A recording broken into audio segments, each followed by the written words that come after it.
तो ये वीडियो किसके लिए है? अगर आप एक होम्योपैथिक स्टूडेंट हैं तो भी ये वीडियो आपके लिए है, आप होम्योपैथ हैं तो भी ये वीडियो आपके लिए है। अगर आप होम्योपैथिक फील्ड से बिलोंग नहीं करते और फिर भी क्यूरियस हैं कि क्या होम्योपैथी में वाकई में कोविड के लिए कोई प्रिवेंटिव है, कोई आंसर है, तो भी ये वीडियो आपके लिए है। अगर आप मेडिकल में किसी और फील्ड से बिलोंग करते हैं होम्योपैथी के अलावा, जैसे कि आयुर्वेदा, एलोपैथी, यूनानी या किसी और फील्ड से, तो भी ये वीडियो आप देख सकते हैं। पहले बात करेंगे कि क्या मैसेजेस चल रहे हैं सोशल मीडिया पर, व्हाट्सएप पर, न्यूज़ में क्या बताया जा रहा है। तो बेसिकली ये बताया जा रहा है कि बहुत से लोग ये कह रहे हैं कि आप आर्सेनिक एल्बम ले लीजिए, और आर्सेनिक एल्बम वाइड स्प्रेड पूरी कंट्री में कई जगहों पे डिस्ट्रीब्यूट भी किया जा रहा है। तो आर्सेनिक एल्बम 30 में ले लीजिए आप, 30 पोटेंसी में। कैम्फर कोई कह रहा है कि कैम्फर 1 में ले लीजिए। कुछ लोगों ने मुझे बताया कि उनको मैसेजेस आए कि एकोनाइट ले लीजिए। कई लोग कह रहे हैं कि इन्फ्लुएंजिनम ले लीजिए। इस तरह की कई दवाइयाँ जो हैं लोग बता रहे हैं और मैसेजेस आ रहे हैं, व्हाट्सएप पर पढ़ रहे हैं। तो क्या हकीकत है और क्या सच्चाई है? देखिए, सबसे पहले ये समझिए कि होम्योपैथी में अगर स्पेसिफिक प्रिवेंशन की हम बात करते हैं, यानी कि जैसे वैक्सीनेशन जो है या प्रोफाइलैक्सिस है अगर हम बोलें, तो ऐसा कोई डायरेक्ट कॉन्सेप्ट होम्योपैथी में है ही नहीं। तो फिर बहुत से लोग ये आर्ग्यू करेंगे मुझसे, खासतौर पे जो होम्योपैथ्स और होम्योपैथिक जो स्टूडेंट्स हैं, वो ये कहेंगे कि फिर जीनस एपिडेमिकस की जो जिक्र हम करते हैं वो क्या है। तो जी हाँ, जीनस एपिडेमिकस है हमारे यहाँ, और वो बहुत ही इम्पॉर्टेंट पार्ट है होम्योपैथी का। बट बेसिकली वो है क्या, जो डॉक्टर हैनीमन थे, जो कि फाउंडर थे होम्योपैथी के, उन्होंने अपनी किताब ऑर्गन ऑफ मेडिसिन में ये मेंशन किया। अगर आप पढ़ेंगे एफोरिज्म 100 to 102 और फिर 241 में, तो उन्होंने बेसिकली ये बात कही है कि जब भी कोई एपिडेमिक फैलता है सोसाइटी में, तो हमें क्या करना है, हमें एक बहुत सिंपल चीज़ करनी है। हमें बहुत सारे लोगों के सिम्टम्स को नोट करना है, एक ओपन माइंड से हर एक केस को देखना है एक नए केस की तरह, और उनके सिम्टम्स को, लक्षणों को नोट करके एक कॉमन कैरेक्टरिस्टिक ढूंढने की कोशिश करनी है कि क्या एक जैसी बात है इन सभी मरीज़ों में, और उस बेसिस पे एक जीनियस ऑफ उस एपिडेमिक का एक जीनियस तैयार करना है, और उस बेसिस पे जो दवाई हम सेलेक्ट करेंगे उसको बोला जाएगा जीनस एपिडेमिकस। और जब ये जीनस एपिडेमिकस बहुत सारे लोगों को बिगिनिंग ऑफ द एपिडेमिक, ध्यान रहे मैं क्या कह रहा हूँ, बिल्कुल शुरुआत में, जिनमें बिल्कुल अभी स्टार्ट ही हो रहा है, उनमें हम दे दें और एक जनरल पॉपुलेशन में हर किसी को डिस्ट्रीब्यूट कर दें, तो ये बीमारी की जो कम्युनिकेबिलिटी है वो कम हो जाएगी। वो बीमारी जल्दी से फैलेगी नहीं किसी में, वहीं की वहीं रुक जाएगी, और हम फर्दर प्रोग्रेस को रोक सकते हैं बीमारी के। तो बेसिकली उनका जो ये कॉन्सेप्ट था, अगर हम मॉडर्न मेडिसिन के हिसाब से समझें, तो प्रिवेंटिव एंड सोशल मेडिसिन में जो हम सेकेंडरी प्रिवेंशन की बात करते हैं कि अब बीमारी तो आ गई, बट अब क्या, अब इसे कैसे हम फर्दर प्रोग्रेस होने से रोक सकते हैं।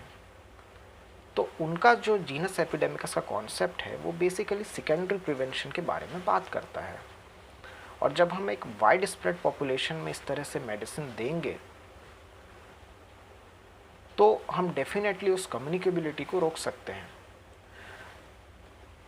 पहले समझिए कि आर्सेनिक एल्बम का जो जिक्र है वो कहाँ से आया।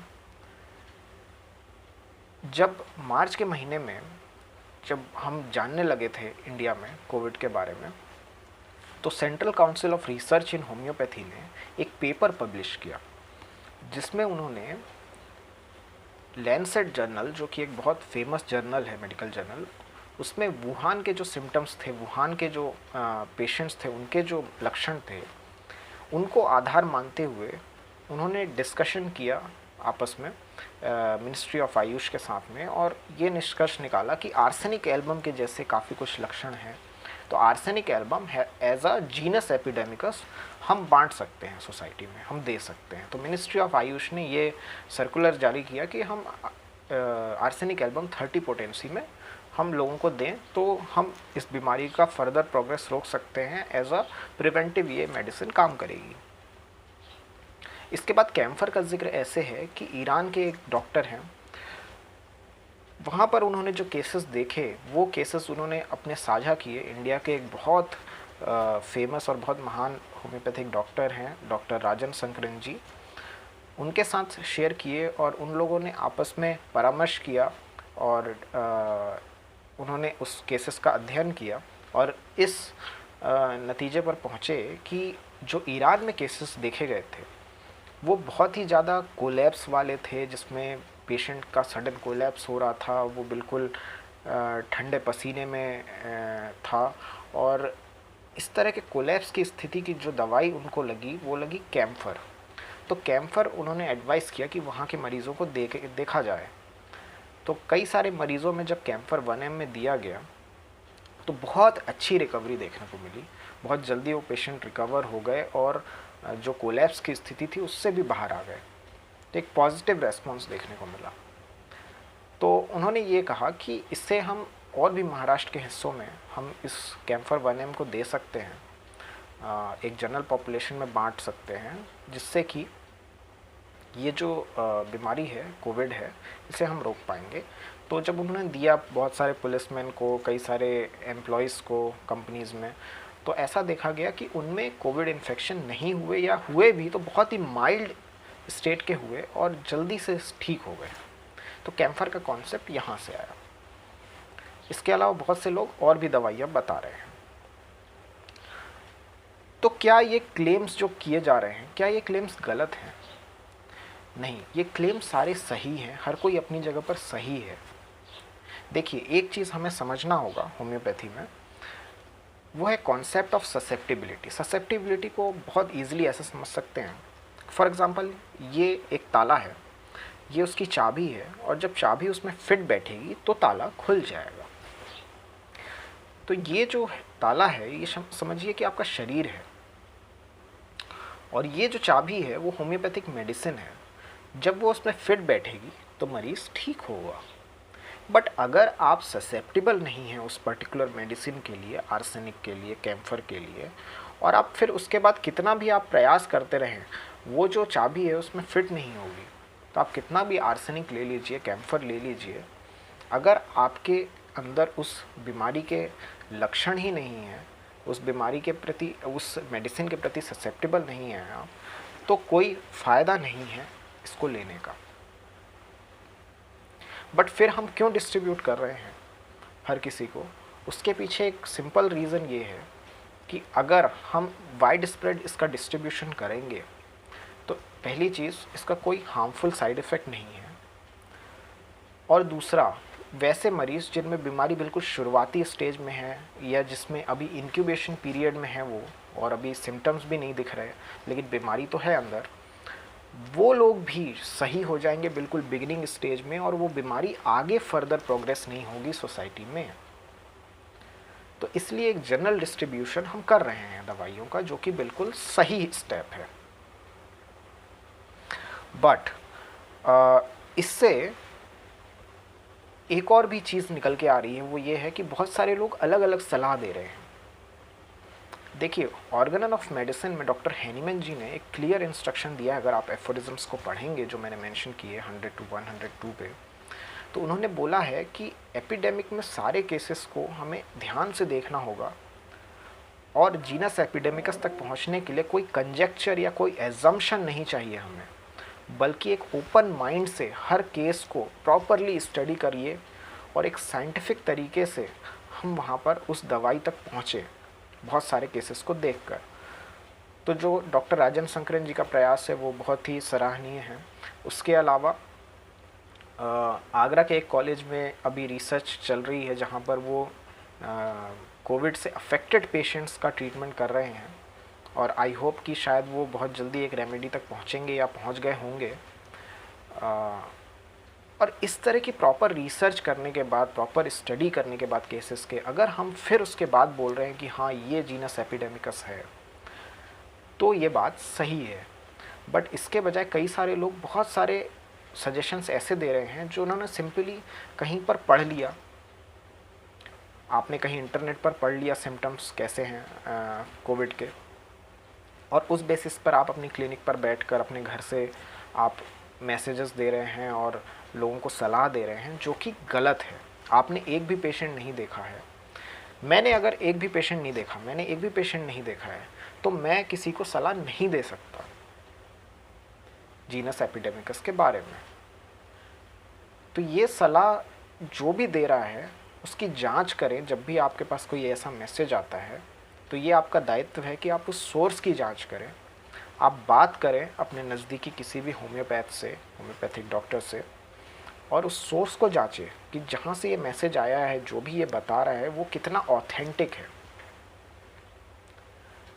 जब कोई वायरस इस तरह से पेंडेमिक होता है, यानी पूरे विश्व में जब स्प्रेड होता है, तो अलग अलग प्रांत में जाके बहुत सारे जेनेटिक फैक्टर्स, म्यूटेशंस की वजह से हर जगह सिम्टम्स कुछ अलग आ सकते हैं। जैसे ईरान के सिम्टम्स इंडिया में जो सिम्टम मिल रहे हैं उनसे अलग हैं, क्योंकि शायद वायरस का स्ट्रैंड यहाँ पर अलग है। चाइना के जो सिम्टम है वो बिल्कुल अलग है, अलग तरह के आ रहे हैं। अमेरिका में अभी डॉक्टर्स ने कुछ नए तरह के सिम्टम्स देखे, वहाँ बच्चों में भी कई नए तरह के सिम्टम्स देखे। यूरोपियन कंट्री में सीवियरिटी अलग लेवल पर है। तो अलग अलग प्रांतों में, even though the source is same, वो सोर्स एक ही है, वो जूनोटिक वायरस है, बट जब वो स्प्रेड हुआ पूरे विश्व में तो उसके अलग अलग तरह के फॉर्म्स जो हैं वो देखे गए अलग अलग प्रांत में। तो आपके एरिया में, आपकी जगह पर किस तरह के सिम्टम्स ज़्यादा प्रेवलेंट हैं और किस तरह के सिम्टम देखे जा रहे हैं, उस बेसिस पर हम सेलेक्ट करें वो जीनस एपिडेमिकस का। याद रखें, जीनस एपिडेमिकस है वो, एपिडेमिक और पेंडेमिक में बहुत डिफरेंस है। हमें ध्यान रखना होगा कि जब एक पेंडेमिक होता है तो उसमें बहुत म्यूटेशंस की वजह से और कई सारे रेशियल और जेनेटिक फैक्टर्स की वजह से वायरस का जो अलग अलग रीजन पे अलग अलग तरह के सिम्टम्स डेवलप हो सकते हैं, और एक दवाई बता पाना पूरे विश्व के लिए सही नहीं होगा होम्योपैथिकली।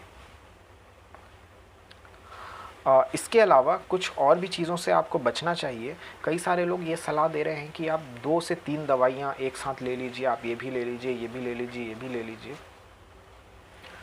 तो एक चीज़ समझिए कि होम्योपैथिक में एक रूल है जिसे लॉ ऑफ सिंगल रेमेडी कहते हैं, यानी एक बार में एक ही दवाई देना। ख़ास तौर पे जो डायनेमिक मेडिसिन या जो पावर वाली हमारी मेडिसिन आती हैं 30, 200, 1M, उनको हम कभी भी एक साथ 2 दवाइयाँ, 3 दवाइयाँ, 4 दवाइयाँ ऐसे नहीं देना चाहिए हमें। वो लॉ ऑफ सिंगल रेमेडी का सीधे सीधे उल्लंघन है।